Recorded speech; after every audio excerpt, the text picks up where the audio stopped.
behind on the last lap then, because Montoya was second. Yes, Kimmy, he was. He was struggling with a flat-spotted tyre and it got away from him, and Alonso was able to take the place.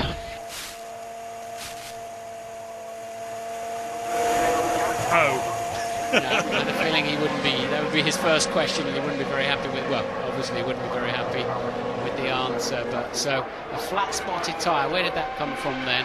Was that a lock-up early on, or was it part of?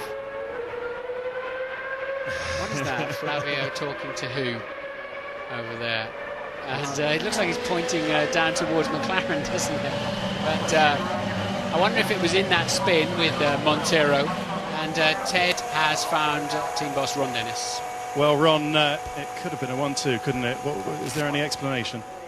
Well, you know, we were struggling with a flat-spotted tyre on Juan Pablo's car, so we were just pacing it. And obviously, he was being careful under braking and then got ran into the back of by the Jordan. You know, we survived that and still had it sort of comfortable. But, you know, at that point, we had to push.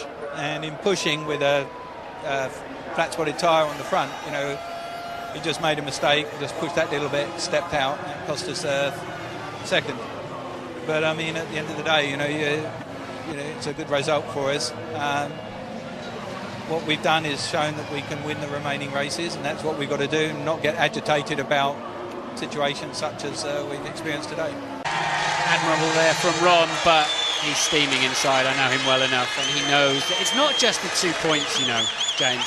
It just takes the pressure off Alonso all the time, doesn't it? Because it's a pressure game. You're either giving it or you're taking it. There's nothing in between, and that just took quite a lot of the fizz out of the pressure on Alonso, and just gives him a tad more breathing space.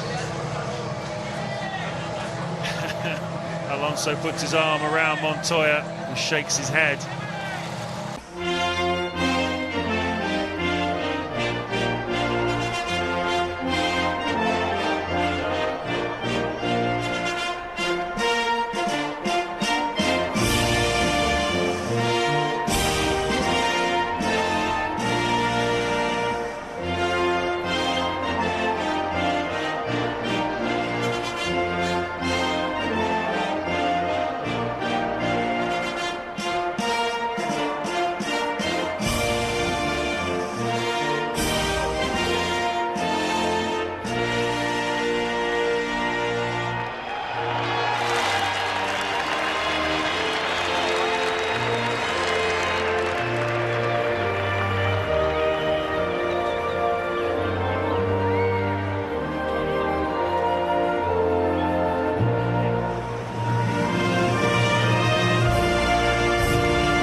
The champagne begins. Raikkonen can have a laugh. Kimi dazzled here.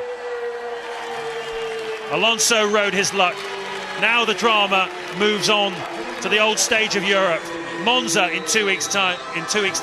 Followed by Spa-Francorchamps. My 2 favourite Grand Prix on the calendar. But from here, it's a big, big thumbs up to Istanbul and its first ever Formula One Grand Prix. The McLaren 1-2 that got away. Montoya's muted reaction saying everything. Raikkonen loves the ups and downs of Istanbul Park. He is on the up with successive Grand Prix victories, but still down on points to Alonso. Kimi, it was also your third start-to-finish win of the year, but you didn't actually lead from the pole. Tell us about the start, first of all. Yeah, I didn't got exactly best start.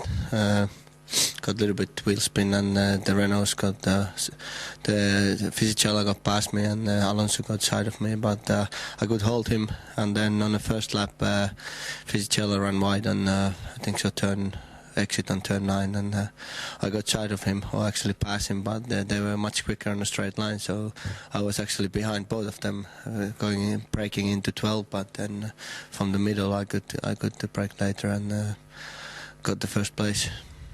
What were your thoughts at that point of the race? You had to be aggressive. You were out for the win. Yeah, I was quite confident that we will have a speed and we will have enough fuel in the car. But of course, you never know. So you better go for it when you have chance and not trusting your feelings. And in the end, it paid off well. In that first phase of the race, Fernando was very near you. What was the thinking at McLaren? Did you think Renault were going to come in earlier than you? What were your thoughts on fuel load at that point? We thought that they will be similar than us, but now afterwards, I think so. We have been very quick all weekend, and we had quite a big advantage on speed. So, only place where they really could have got us on the start of the race was on the end of the back straight. They seems to be slightly quicker there. So, as long as I had cap enough to hold them back on there, I thought that it will be okay. And just waiting for the pit stop, and luckily enough, we could run much longer, and that was enough. And how was the circuit from a driver's point of view, from a physical point of view? Not too bad. Okay, we had some padding on a headrest, and I even didn't try to hold my head on corner 8. It was much easier. Why to make life more difficult if you have chance to take it easy? So, otherwise, it was not very hot. Actually, it was pretty easy. Congratulations to Thanks. you, Fernando. Second place, a great second place as it turned out, but right at the end of the race there. Yeah, it was a nice surprise at the end. I saw the yellow flags on the straight, but actually you cannot see the corner because it's a little bit uphill. And I surprised myself when I saw Montoya and Jordan there. They had the span, and it was 2 laps to the end. So I thought, I nearly overtake Montoya, but was not possible.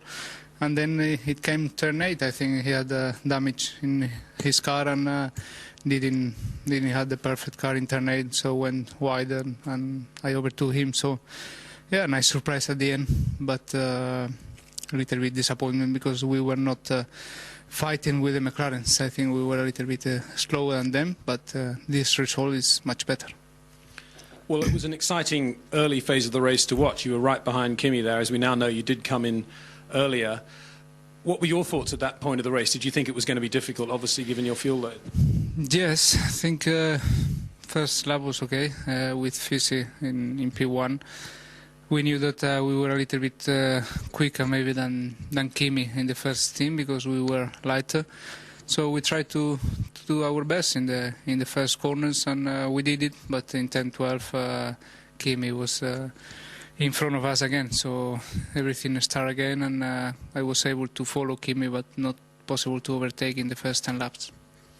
And how was the circuit from your point of view, the race distance, physical test? Yeah, it was okay. I think for the neck it's one of the hardest. As Brazil, we run anti-clockwise, so we need to be a little bit more concentrated in this type of corners. And, it was not too hot, so it was okay. And, because it was quite exciting race, didn't seem too long to me. Congratulations again. Juan Pablo, a great qualifying lap, as it turns out. You were out early yesterday when the track was slow, but you had a lot of fuel on board. Looking like a very strong second place there when you came up to lap Thiago Monteiro right at the end of the race. Yeah, it's a bit disappointing, I was in a difficult position just over qualifying, and even like that we decided to carry the fuel, and the car had the speed for it, and it was good. I thought we were looking really good for today. At the beginning of the race, I had too much grading, so I couldn't really push because it was just wearing the front. When the front cleaned up in the second stint, the car was very quick. I managed to get the fastest lap of the race, and we're looking quite good. And at the end, we just cruised into the end, past Monteiro, and I just did a bit of like what Verstappen did to me a few years back. I thought, I did the first few corners, felt fine, went into turn 8, and had no rear grip. Just lucky to keep it going. So he actually hit you when he locked up his brakes going into the hairpin? Yeah, he just hit me completely and broke all the diffuser. Hit me right in the middle, so all the diffuser was broken. You lost all the downforce of the car. So, a bit of a shame, because we're looking really good for the Constructors' Championship with the 1-2, but we still score good points. Well done, Jensen. Fantastic race. Thank you. I enjoyed that. The first lap was a nightmare. Got a terrible start. Dropped behind one of the Jordans and Michael, but to work my way through was very exciting. Loved it. The only problem is after about 15 laps, my calf started hurting. Don't ask me why. It absolutely killed me for the rest of the race. But maybe that was why I was braking late, unable to overtake people.